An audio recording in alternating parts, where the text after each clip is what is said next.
அஸ்ஸலாமு அலைக்கும் ஃப்ரெண்ட்ஸ். மீண்டும் ஒரு புதிய கதையோட உங்களை சந்திக்கிறதுல ரொம்ப சந்தோஷம். திசை மாறிய பறவை என்கிற என்னுடைய இந்த இரண்டாவது கதையை என்னுடைய நண்பியின் குரலில் பகிர போகிறேன். பிடிச்சிருந்தா லைக் பண்ணுங்க, உங்க ஃப்ரெண்ட்ஸ் கூட ஷேர் பண்ணுங்க. சேனலுக்கு நீங்க புதுசா இருந்தா சப்ஸ்கிரைப் பண்ணி பெல் ஐக்கானை கிளிக் பண்ணுங்க. அத்தோட மறக்காம உங்க கருத்துக்களையும் காமெண்ட்ஸ் பண்ணுங்க. ஓகே கைஸ், வாங்க கதைக்குள்ள போகலாம். திசை மாறிய பறவை. இஷா தொல்கைக்கான அதான் ஒலித்ததும் ஒளி எடுத்துக்கொண்டு குளியல் அறையிலிருந்து தண்ணீர் சொட்ட சொட்ட வெளியே வந்தேன். முன் கதவு தட்டப்படும் மோசை கேட்டதும் முந்தானையை தலையில் போட்டுக்கொண்டு போய் கதவை திறந்தேன். அங்கே எனது தந்தை நின்றிருந்தார். சலாம் அலைக்கும் வாப்பா, பணிவாக கூறினேன். ஆனால் அவரோ அலைக்கும் சலாம் என்று வெடுக்காக கூறிவிட்டு உள்ளே போனார். இன்னும் எத்தனை நாளைக்கு இவர் என்னுடன் இப்படி கோபமாக திருப்பிக் கொண்டிருக்க போகிறார்? என்மேல் எந்த பிழையும் இல்லை என்று நானும் உம்மாவும் எடுத்து சொல்லியாயிற்று. ஆனாலும் அவர் என்னுடன் பேசுவதாக இல்லை. நான் தேநீர் ஊற்றுக்கொண்டு போய் முன்னே டீப்போவில் வைத்தேன். சோஃபாவில் அமர்ந்து உம்மா பாப்பாவுக்கு ஏதோ சொல்லி கொண்டிருந்தா. மஹரிப் பள்ளி நிர்வாகத்திலிருந்து வந்து பேசிட்டு போனாங்க என்று உம்மா ஆரம்பித்தா. நான் அவர்கள் முன் நிற்காமல் என் அறைக்குள் போய் கதவை சாத்திக்கொண்டு இஷா தொழுதேன். இந்த ஐவேளை தொழுகையில் மட்டும்தான் நான் மன நிம்மதியை உணர்கிறேன்.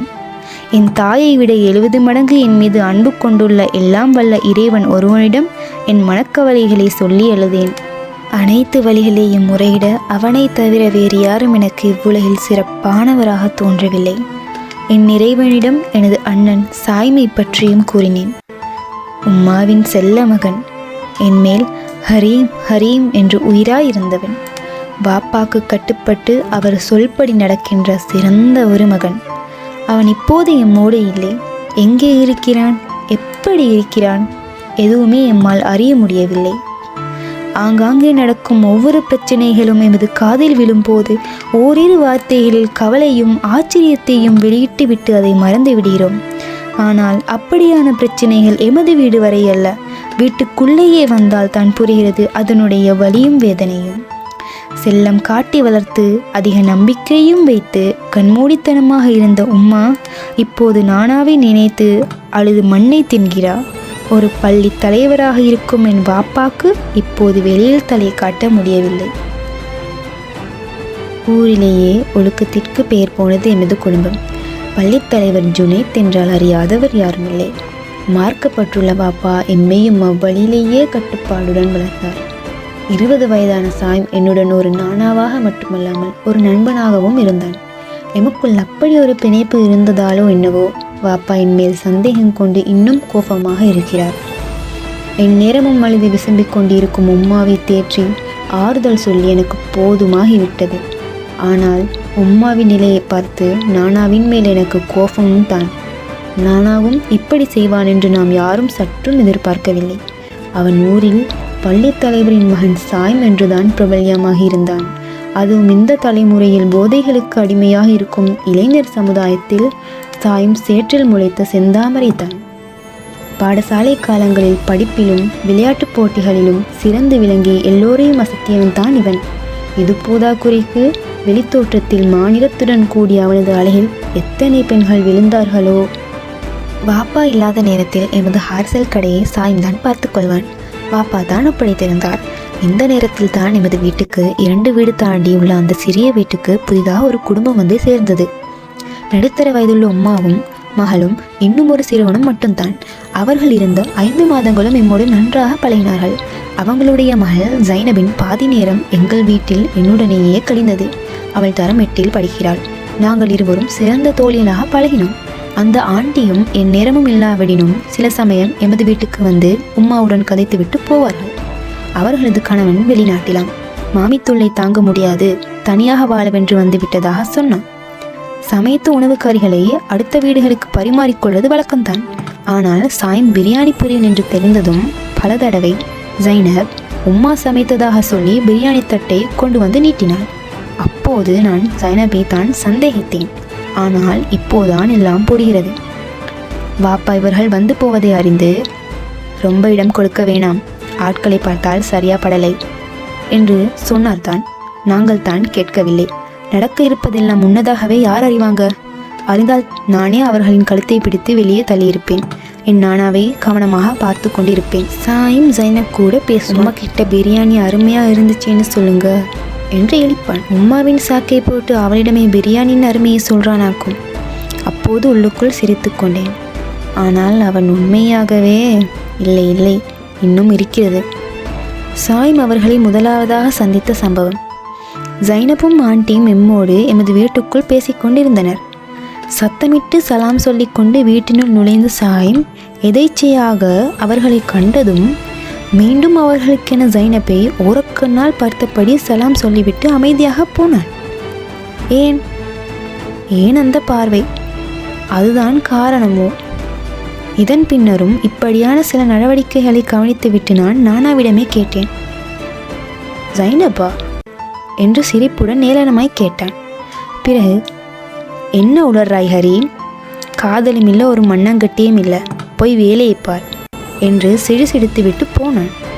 நான் குழம்பித்தான் போனேன். யோசனையுடன் பின்னாடி திரும்பியதும் தான் புரிந்தது. அங்கே வாப்பா சிலையாய் என்னை பார்த்தபடி நின்றிருந்தார். எனக்கு தூக்கி வாரி போட்டது. அவர் ஏதும் கேள்வி கேட்க முன்னாலும் இருந்த இடத்தை காலி பண்ணேன்.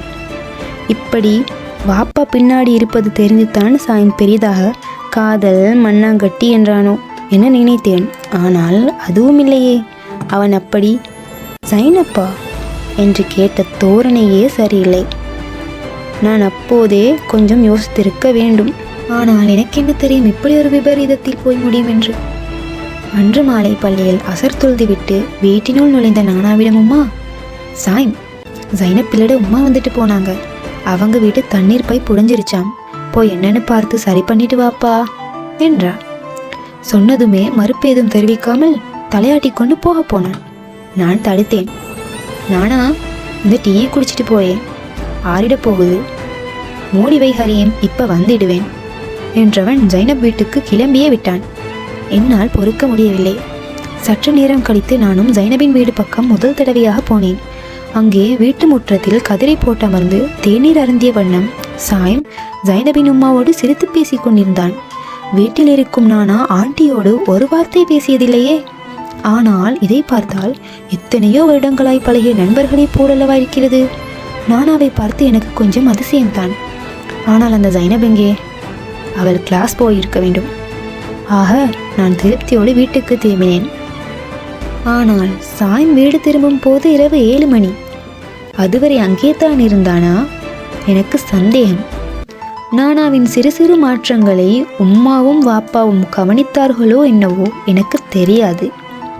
சரியான நேரத்திற்கு சாப்பிடாமல் உறங்காமல் அதிக நேரம் அவனது அந்த செல்போனிலேயே தான் கழியும். முன்பெல்லாம் அதான் சொல்லும் முன்பே பள்ளி வாயிலுக்கு சென்று விடுவான். ஆனால் அதான் சொல்லி கன நேரத்தின் பின்பும் உம்மா பள்ளிக்கு விரட்டும் நிலைமையாயிற்று. வீட்டில் இருப்பது அறவே குறைந்து போனது. எங்கிருந்து வீட்டுக்கு வருகிறான் என்பதை யாரும் அறியவில்லை, தட்டி கேட்கவும் இல்லை. ஆனால் ஒரு நாள் நான் தற்செயலாக கண்டேன். வழமையாக எமது வீட்டில் தஹஜ் தொழவென்று உம்மாவும் வாப்பாவும் அதிகாலை 3:30 மணிக்கு கண் விழித்துக் கொள்வார்கள். நான் 4 மணிக்கு கண் விழிப்பேன். ஆனால் அன்றொரு நாள் வழமைக்கு மாறாக நள்ளிரவு 2 மணிக்கு கண் விழித்தேன். மின்சாரம் துண்டிக்கப்பட்டு விட்டதால் மின்விசிறி சுழல்வது நின்று வெப்பின் காரணமாகவே நான் கண் விழிக்க நேர்ந்தது. வீட்டு மேல் மாடியில் தான் என் அறை இருந்தது. எல்லா இடமும் மின் துண்டிக்கப்பட்டுள்ளதா என்று பார்க்க ஜன்னலை திறந்தேன். நிலா வெளிச்சத்தை தவிர வேறொரு வீட்டிலும் வெளிச்சமில்லை. சற்று நேரத்தில் ஜைனபின் வீட்டு கொல்லைப்புற வாசல் கதவு திறக்கப்பட்டது. 2 கருப்பு உருவங்கள் வெளியே வந்தன. ஏதோ திருடர்கள் போல இருந்தது. அதனுடைய நடை ஒன்று ஆண், மற்றையது பெண். முகம்தான் தெரியவில்லை. செல்போனில் டோர்ச் லைட்டை போட்டுக்கொண்டு அந்த பையன் சாலையோரமாக நடந்து போய் எமது வீட்டுக்கு முன்னால் சென்று மறைந்தான். யாராக இருக்கக்கூடும்? என்னால் ஊகிக்க முடியவில்லை. ஆனால் இந்த நேரத்தில் 2 பெண்கள் இருக்கும் வீட்டிலிருந்து ஒருவன் வெளிப்படுகிறான் என்றால் கள்ள தொடர்பாகத்தான் இருக்க வேண்டும். இதை நானாவிடம் சொல்லிவிட்டேன் என்றால் ஜைனபின் மேல் இருக்கும் ஈர்ப்பு அடியோடு மறைந்து போகும் என நினைத்தேன். ஆனால் அந்த உருவம் சாயம்தான் என தெரிந்ததும் உறைந்து போனேன். வீட்டுக்கு முன்னே சென்று மறைந்ததும் எமது வீட்டின் முன்கதவு திறக்கும் மெதுவான சப்தம் துல்லியமாக என் காதில் விழுந்தது. நான் ஜன்னலை மூடிவிட்டு அரை கதவை நூல் அளவில் திறந்து ஒற்றை கண்ணால் நோட்டமிட்டேன். சாயம் சத்தம் இல்லாதவாறு பதுங்கி பதுங்கி சென்று அவனது அறைக்குள் நுழைந்து கதவை சாத்திக் கொண்டான். எனதறைக்கு நேரெதிராக இருந்தது அவனது அறை. நான் அதிர்ச்சியில் சற்று நேரம் குழம்பி போனேன். உண்மையிலேயே இது சாயம்தானா அல்லது வேற யாராலுமா என்று கூட சந்தேகித்தேன்.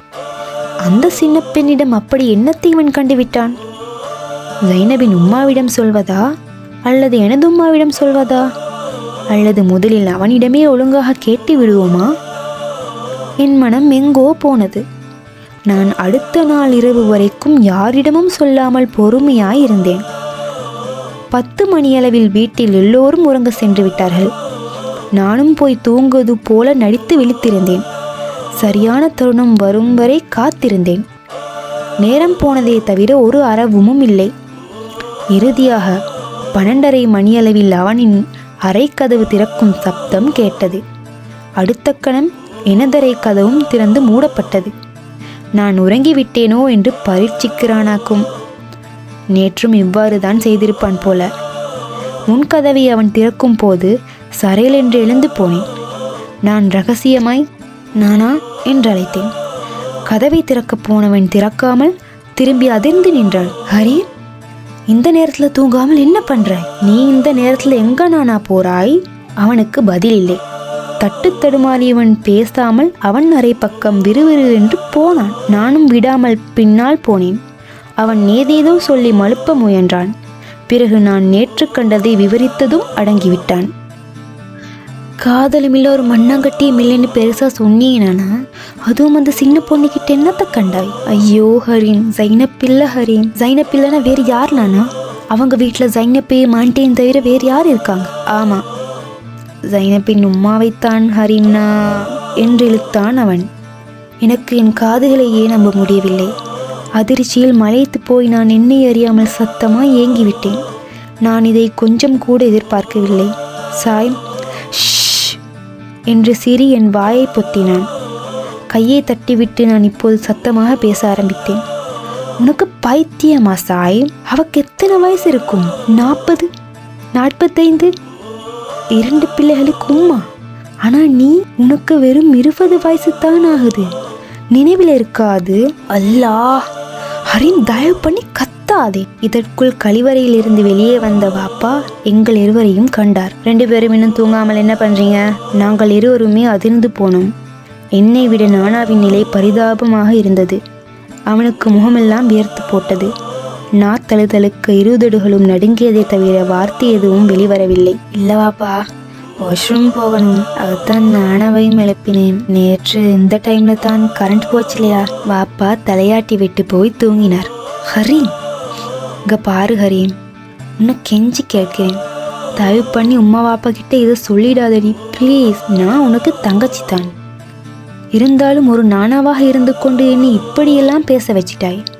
உனக்கே தெரியும் இது நடக்காத காரியம் என்று. நீயே விட்டுட்டாயண்டா சரிதான். இல்லைன்னா எனக்கு வேற வழி இல்லை சாயம். வாப்பாட்ட சொல்லிடுவேன். இங்க பாரு ஹரீம், நான் உன்னுடைய ரகசியங்களையும் சொல்ல மாட்டேன். அட, எனக்கு என்னவாம் ரகசியம் இருக்குது?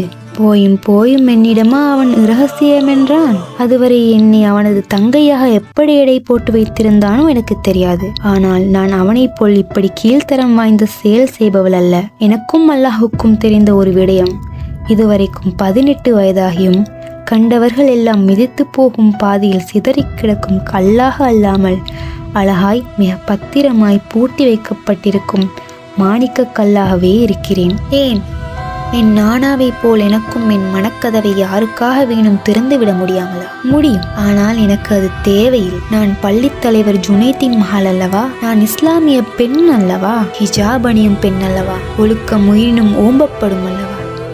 போதாதற்கு எமது மார்க்கத்தில் இப்படியான உறவுகள் திருமணத்திற்கு முன்னதாக தடை செய்யப்பட்டுள்ளது. இவையெல்லாம் என்னை விட சாயம் நன்கறிந்தவன். இருந்தும் அவனுக்கு புத்தி பேதலித்து விட்டது. அவனுக்குத்தான் வயது கோளாறு என்றால் அந்த தாய்க்கு புத்தி எங்கே போனது? மாதம் மாதம் முறை தவறாமல் வங்கிற்கு பணம் அனுப்பி வைக்கும் கணவனிடம் என்ன குறை கண்டு அதை என் நானாவிடம் அறிந்து கொண்டாளாம். இப்படியான பெண்களை பற்றி பேசி பயனில்லை. எனக்கு விருப்பமும் இல்லை. நினைத்தாலே கடுப்பாகிறது. விடயம் அறிந்த பின் சாயம் ஜைனப்பை விரும்பியிருந்தால் கூட பரவாயில்லை என்றிருந்தது. எனக்கு விடயம் தெரிந்த அன்றிரவு எனது சிறிய மிரட்டலால் சாயம் ரொம்பவே பயந்து விட்டதால் தான் காதலை கைவிடவும் முடியாமல் இப்படி ஒரு விபரீதத்தை செய்து விட்டானாக்கும். ஒன்று சொல்லியாக வேண்டும். இந்த ஜென்ஸி தலைமுறையினர் ரொம்ப தைரியசாலிகள் தான். பாராட்டியே ஆக வேண்டும். ஒருவன் தன் காதலை ஏற்கவில்லை என்று ஒருத்தியை கொலை செய்கிறான். பிறகு அவனும் தற்கொலை பண்ணுகிறான். இன்னொரு பக்கம் தான் காதலிப்பது தன் தாய்க்கு பிடிக்கவில்லை என்று தன்னை பெற்றெடுத்தவளையே தீமூட்டி விடுகிறாள். இன்னொரு பக்கம் வீட்டில் தம் காதலி ஏற்கவில்லை என்பதற்காக ஊரை விட்டே ஓடிப்போகிறார்கள். அடடா, இன்னொரு தைரியம்! காதலுக்காக எதையும் செய்து விடுகின்ற இந்த மனப்பான்மை யாருக்கு வரும்? அன்று அதிகாலை ஃபஜர் தொழுவதற்காக எழுந்தபோது சாயம் வீட்டில் இருக்கவில்லை. அவனது அறை இருந்த கோலத்தில் அவனை தேடி பார்க்கவும் மனம் சொல்லவில்லை. கண்ட வாக்கில் அலுமாரி கதவுகள் திறப்பட்டு முக்கால்வாசி ஆடைகளை காணவில்லை. அலுமாரி காலியாகி ஒரு சில ஆடைகள் மாத்திரம் தொங்கிக் கொண்டிருந்தது. உடனே விடயம் எனக்கு புரிந்தாலும் என் பெற்றோருக்கு புரிய சில மணி நேரம் எடுத்தது. போனில் பலமுறை அழைப்பு எடுத்தும் அவன் தூக்கினான் இல்லை. கடிதமாவது எழுதி வைத்து விட்டு போனானா என்று மேசை அளவினேன். அதுவும் இல்லை. அடிக்கடி உம்மா நெஞ்சை பிடித்து கொண்டு கட்டிலில் அமர்ந்தாள். பொழுது விடியும் வரை நான் வாய் திறக்கவில்லை. பிறகு வெளிச்சம் உண்டானதும் விறுவிறு என்று வாசல் படி இறங்கி ஜைனப்பின் வீட்டுக்கு போனேன். அங்கே ஏற்கனவே வீடு பூட்டி கிடந்தது. பாப்பாவிடம் அவனை நான் மாட்டி விடுவேன் என்று சொல்லிவிட்டு போயிருங்கியதும் அவன் வேறு யோசிக்க நேரமில்லாது உடனே தயாராகி சத்தமில்லாது வீட்டை விட்டு வெளியேறி அவர்களிடமும் நிலைமையை விளக்கி அவசரமாக அழைத்து சென்று விட்டான் போலும். இல்லை, ஓடிவிட்டார்கள். ஓஹோ சாயம், என்ன காரியம் செய்து விட்டாய்? நீயா இப்படி? இவ்வளவு கேவலமான ஒரு இன செயல்! வாப்பாவிடம் எவ்வாறு உன்னையும் உன்னுடைய இந்த சாக்கடை செயலையும் விவரிப்பது? நான் தயங்கியபடி வீட்டினுள் நுழைந்தேன். உம்மா பதற்றத்துடன் என் முன்னே வந்தாள். இருக்கானா? நீ எங்க போனாய் ஹரீம்? ஜைனப் வீட்டுக்கு. அங்க எதுக்கு? வேறு வழி இல்லை. இருவரிடமும் விடயத்தை வெளியிட்டேன். கண்டதை கேட்டதை அப்படியே சொன்னேன். உம்மா அதிர்ச்சியில் தலையை கையில் வைத்தவாறு அப்படியே நின்றாள். சற்று நேரம் உறைந்து போயிருந்த வாப்பா என்னை நோக்கி, நீயும் அவனுக்கு ஆதரவாய் இருந்தாய்த்தானே?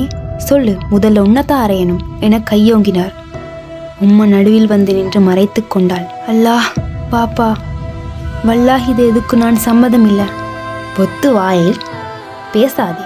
அவரின் உரத்த கர்ஜனையால் நான் கலங்கித்தான் நின்றேன். இரவு நானாவுடன் ரகசியமாக கதைத்து கொண்டிருந்ததை வாஷ்ரூமில் இருந்து வெளியே வந்தவர் கண்டு கொண்டாரே. அதை வைத்து நான் அவனுக்கு திட்டம் போட்டு கொடுத்ததாக எண்ணிவிட்டார்.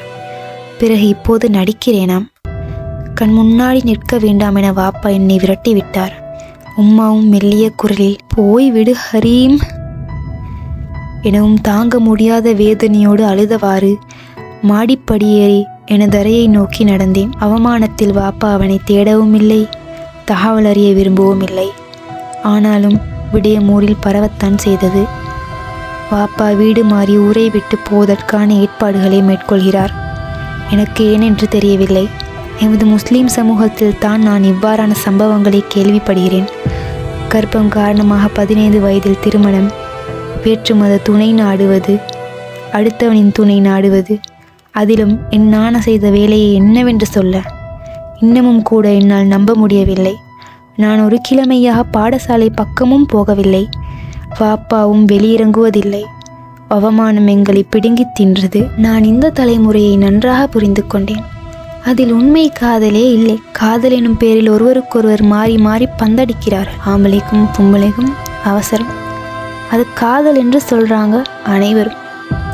இந்த காதலுக்கு என் பாடசாலை ஆசான் ஒருவர் ஒரு உவமை சொல்ல கேட்டிருக்கிறேன். கழிவை சுற்றி மொய்க்கும் மீயை போல தான் இந்த காலத்து காதல் சிறந்த உவமை. சரியானதும் கூட. என் நானாவும் அந்த அழுக்கான பாதைக்கு திரும்பிவிட்டான். அவன் பிழை இழைத்தவன் தான் என்றாலும் அவனுக்காய் அவனது வருகையை எதிர்பார்த்து என் நேரமும் அல்லாஹ்விடம் கையேந்தி பிரார்த்தித்த வண்ணமாக இருக்கிறேன். அவன் திரும்பி வருவானாக. ஆமீன்.